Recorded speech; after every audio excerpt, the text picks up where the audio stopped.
ఒక భారీ ఇనుపరాతి కోడె గుమ్మము. వందల సంవత్సరాల కాలము కిందట ఒక మహా సామ్రాజ్యము గుండెకాయలాంటి నగరపు ప్రాకారాన్ని రక్షించిన గొప్ప ద్వారమది. ఆ విశాలమైన శతాబ్దాల నాటి రాతి గుర్తుల మధ్య శత్రువుల దాడులకు గురై విరిగిపోయిన ఒక ప్రాచీన ఇనుప తాళము బిళ్ళ పురావస్తు శాస్త్రజ్ఞుల తవ్వకాలలో బయటపడినప్పుడు ప్రపంచమంతా ఆశ్చర్యపోయింది. ఒకప్పుడు మహా సైన్యాలను కలిగి అపారమైన ఐశ్వర్యముతో తులతూగిన ఆ నగరము ఎందుకు నాశనమైపోయింది? అంత గొప్ప సామ్రాజ్యము అంతమైపోతుందన్న కాలములో ఏమీ లేని నలిగిపోయిన అనాథలుగా మిగిలిపోయిన ఒక చిన్న సమూహానికి ఒక ప్రవక్త ద్వారా దేవుడు ఒక అద్భుతమైన వాగ్దానము పంపాడు. ఆ వాగ్దానమేంటో తెలుసా? నీవు అలసిపోయావా? అయితే నేను నీకు నూతన బలాన్నిస్తాను. ఈరోజు చివరి వరకు ఈ వాక్యాన్ని వినండి.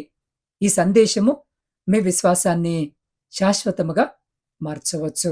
నా ప్రియమైన ఆత్మీయ కుటుంబ సభ్యులారా, ఈ నిశ్శబ్దమైన రాత్రివేళ మన అలసిన హృదయాలను దేవుని సన్నిధిలో ఉంచుదాం. పగలంతా పడిన శ్రమ, మోసిన భారాలు, గుండెల్లో దాచుకున్న కన్నీళ్లు, వీటన్నిటినీ ఈ ప్రశాంతమైన రాత్రివేళ మన ప్రియ పరలోకపు తండ్రి పాదాల వద్ద కుమ్మరిద్దాం. ఇప్పుడు మీ మనస్సును ప్రశాంతముగా ఉంచి నాతో పాటు మీ హృదయాంతరాలలో నుండి ఈ రాత్రి విశ్వాస ప్రకటనలు నెమ్మదిగా ఉచ్చరించండి. ఈ రాత్రి నా జీవితాన్ని దేవుని చేతుల్లో ఉంచుతున్నాను. నా భయాలన్నీ యేసు పాదాల వద్ద విడిచిపెడుతున్నాను. దేవుడు నా కుటుంబాన్ని ఈ రాత్రంతా కాపాడుతాడు. రాబోయే నూతన మాసమంతా నా దేవుని చేతిలోనే ఉంది కాబట్టి నేను భయపడను. ఎందుకంటే దేవుడు నాతో ఉన్నాడు. ఆమెన్. ఈ జీవము గల సందేశము మీ హృదయానికి నూతన ఆశను, ఆత్మీయ బలాన్ని ఇస్తూ మీ జీవితంలో ఆశీర్వాదముగా అనిపిస్తే ఇప్పుడే వీడియోను లైక్ చేయండి. నా ఛానల్ని సబ్స్క్రైబ్ చేసుకోండి. ప్రతిరోజు దేవుని జీవము గల వాక్యాన్ని మనమందరము కలిసి ధ్యానిద్దాం. ఆయన కృపను అనుభవిద్దాం. ఇప్పుడు మన హృదయాలను దేవుని వైపుకు తిప్పుతూ ఒక చిన్న ప్రారంభ ప్రార్థన చేసుకుందాం. పరిశుద్ధుడా, ప్రేమ నమ్మకము కలిగిన మా ప్రియ పరలోకపు పరమ తండ్రి, మీ అత్యంత దయగలిగిన నామాన్ని బట్టి స్తుతులు, స్తోత్రాలు, వందనాలు. అయ్యా, ఈ నిశ్శబ్దమైన రాత్రి వేళలో నీ బిడ్డలమైన మేమందరము నీ పాద సన్నిధికి వస్తున్నాం తండ్రి. రోజంతా పడిన శ్రమల వల్ల, ఎదుర్కొన్న పోరాటాల వల్ల మా శరీరాలు, మా మనసులు ఎంతో అలసిపోయాయి తండ్రి. ఈ రాత్రి వేళ నీ పరిశుద్ధాత్మ మా మధ్య సంచరింపజేయమని వేడుకుంటున్నాం. మా హృదయ అంతరంగాలతో మాట్లాడమని వేడుకుంటున్నాం. అయ్యా, మా మనసులను తెరవండి.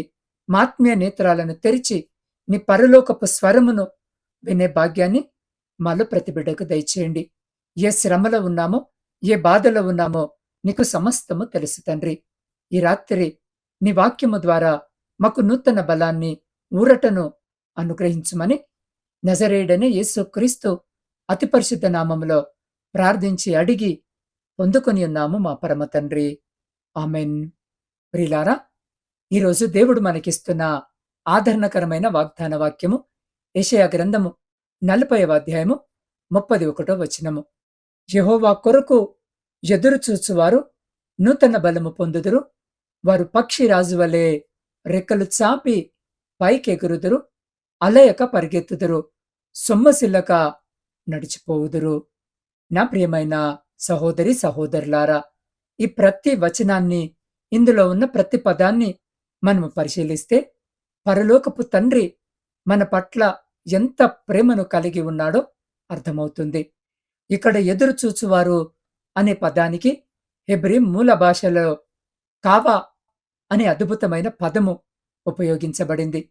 కావా అంటే కేవలము నిశ్శబ్దముగా కూర్చోవడము కాదు, ఒక బలమైన తాడును నూలుపోగులతో అల్లినట్లు మన బలహీనతను దేవుని బలముతో ముడివేసి ఆయన వైపునే, ఆయన పైనే సంపూర్ణ నిరీక్షణ ఉంచడము. నీవు దేవుని కొరకు కనిపెట్టినప్పుడు నీ స్వంత బలము అంతమైపోతుంది. కాని దేవుని యొక్క అమితమైన నూతన బలము నీలోనికి ప్రవేశిస్తుంది. నూతన బలము అంటే దేవుడు నీకిచ్చే అమరమైన క్షయము కాని శక్తి. పక్షుల వలె అనగా పక్షిరాజులాగా ఆకాశములో ప్రచండమైన ఈదురు గాలులు వీచినప్పుడు కూడా అలసిపోకుండా ఆ గాలుల పైనే పైకి ఎగిరే దైవిక శక్తి. అవును ప్రియమైన సహోదరి, సహోదరుడా, ఈ వారము నువ్వు పరిగెత్తుతావు కాని అలసిపోవు. నువ్వు నడుస్తావు కాని సొమ్మసిల్లవు. ఇది మనుషులిచ్చే మాట కాదు. ఆకాశాన్ని భూమిని సృష్టించిన సజీవుడైన దేవుడు నీకిస్తున్న దివ్యమైన వాగ్దానము. ఈ వాక్యము వెనుక ఉన్న అద్భుతమైన చారిత్రక నేపథ్యాన్ని, పురావస్తు ఆధారాలను మనం ఒక్కసారి ధ్యానిస్తే మన హృదయాలు భయముతో కాకుండా నిరీక్షణతో నిండిపోతాయి. ఈ వాగ్దానము ప్రవక్త అయిన యెషయా ద్వారా క్రీస్తు పూర్వము 8వ శతాబ్దపు ముగింపులో 7వ శతాబ్దపు ప్రారంభంలో చెప్పబడింది. ఆ కాలంలో అష్షూరు సామ్రాజ్యము లోకాన్ని వణికించేది. సన్హెరీబు అనే క్రూరమైన అష్షూరు రాజు తన అపారమైన సైన్యముతో యూదా దేశముపై దాడి చేశాడు. లకీషు అనే ప్రాకార నగరాన్ని ముట్టడించి దారుణముగా నాశనము చేశాడు. పురావస్తు శాస్త్రవేత్తలు ఆధునిక ఇస్రాయిల్లోని తెల్ లకీష్ అనే ప్రాంతంలో తవ్వకాలు జరిపినప్పుడు అష్షూరు సైన్యము ఉపయోగించిన వందలాది ఇనుప బాణాల కొనలు, రాతిగుండ్లు మరియు అష్షూరు రాజభవన గోడలపై చెక్కబడిన లకీషు ముట్టడి దృశ్యాలు లభించాయి. ఆ సమయంలో నిరుత్సాహములో, ప్రాణభయంలో ఉన్న యూదా ప్రజలకు రాజు హిజ్కియాకు యెషయా ప్రవక్త ఈ మాటలు తెలియజేశాడు. గొప్ప నగరాలు కూలిపోవచ్చు, లోకపు రాజుల బలము నశించిపోవచ్చు, కాని దేవుని మీద ఆనుకునే వారి బలము ఎన్నటికీ క్షీణించిపోదు. చరిత్రలో అష్షూరు సామ్రాజ్యము కాలగర్భములో కలిసిపోయింది, కాని దేవుని వాగ్దానము నమ్మి ఎదురుచూసిన యూదా ప్రజలు మాత్రము దేవుని అద్భుతమైన రక్షణను అనుభవించారు. దేవుని ప్రేమ నీ పరిస్థితుల కంటే చాలా పెద్దది.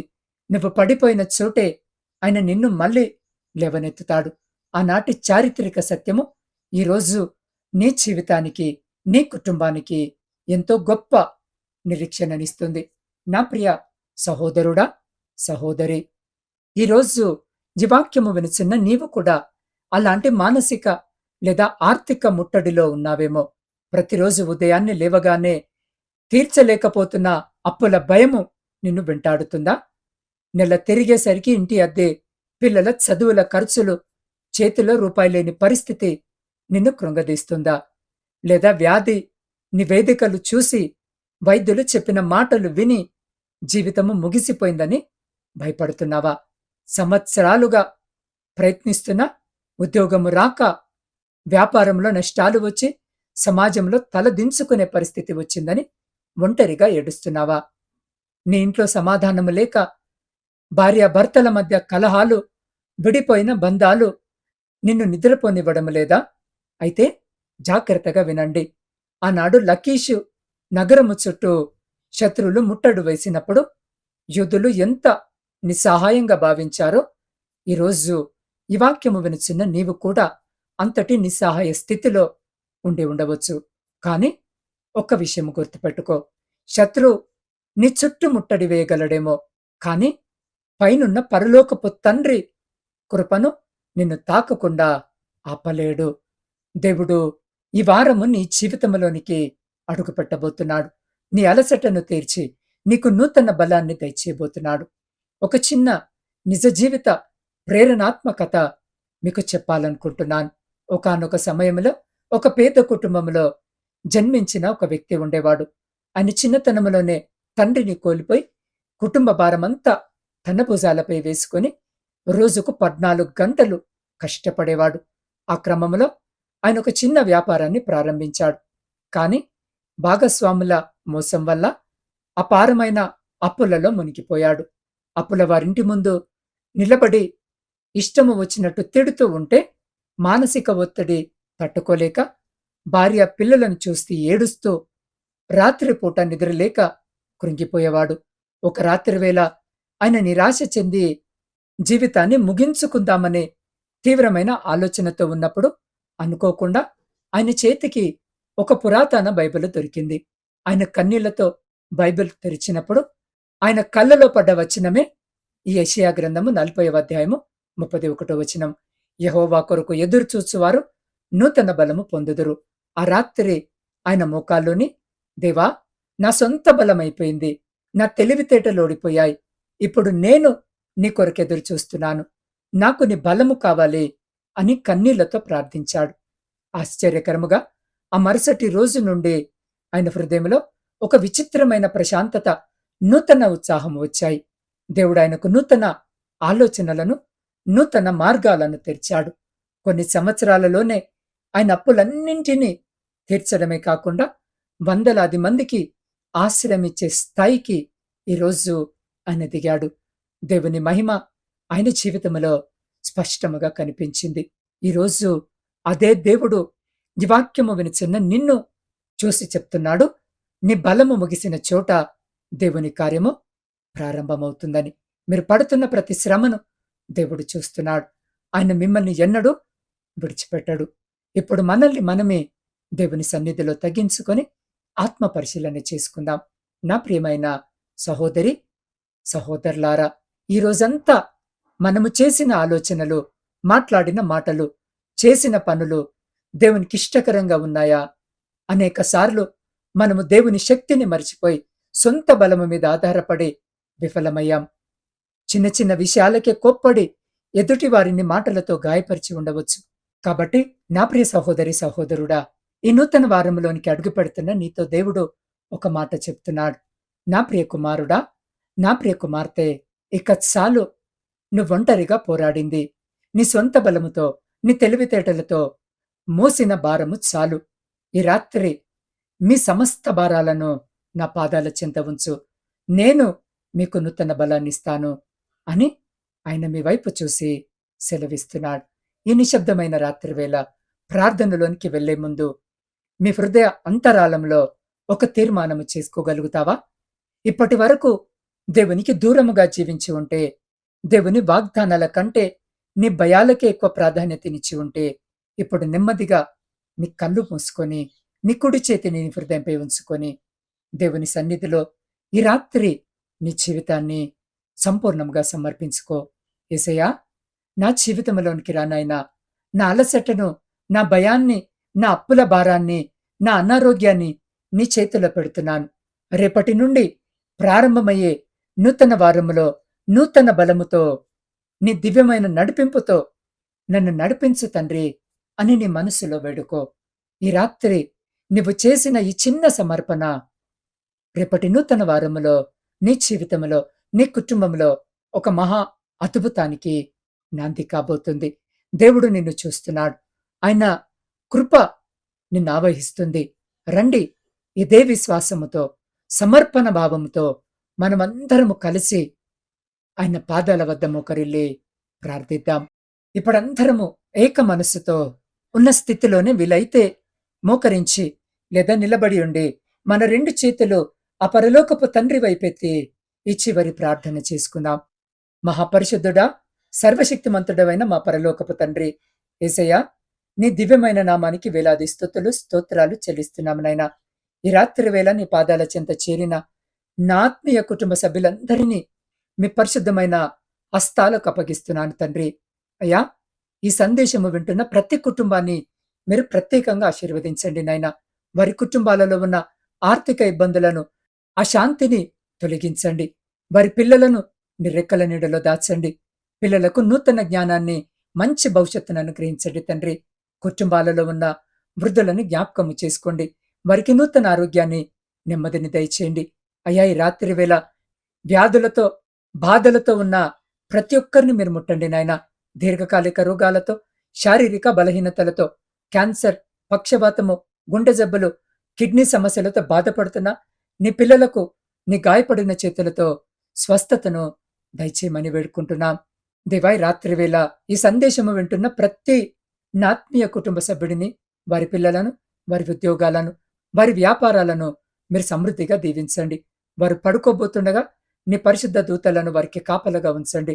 దుష్ట శక్తుల ప్రమేయాలు, శత్రువుల యొక్క సమస్త కుతంత్రాలు యేసు నామములో నశించిపోవునుగాక. వారి మనసులకు ప్రశాంతమైన నిద్రను, శరీరాలకు సంపూర్ణమైన విశ్రాంతిని దయచేసి రేపటి నూతన దినాన్ని చూడటానికి, నూతన వారములో అడుగుపెట్టడానికి కృపను అనుగ్రహించమని నజరేయుడైన యేసు క్రీస్తు అతి పరిశుద్ధ నామములో ప్రార్థించి అడిగి పొందుకొని ఉన్నాము మా పరమ తండ్రి. ఆమెన్. నా ప్రియ సహోదరి, సహోదరుడా, ఈ సందేశము మీకు, మీ కుటుంబానికి ఆశీర్వాదకరముగా ఉంటే వెంటనే వీడియోను లైక్ చేయండి. కొంద క్రింద ఉన్న కామెంట్ సెక్షన్‌లో విశ్వాసముతో ఆమెన్ అని టైప్ చేయండి. ప్రియులారా, ఈ ఆత్మీయ సందేశాన్ని మీతోనే ఉంచుకోకుండా మీ ప్రియమైన వారికి, మీ స్నేహితులకు, లేదా మీ శ్రేయోభిలాషులకు, లేదా మీ వాట్సాప్ స్టేటస్‌లో షేర్ చేసి దేవుని సువార్త విస్తరణలో భాగస్వాములవ్వండి.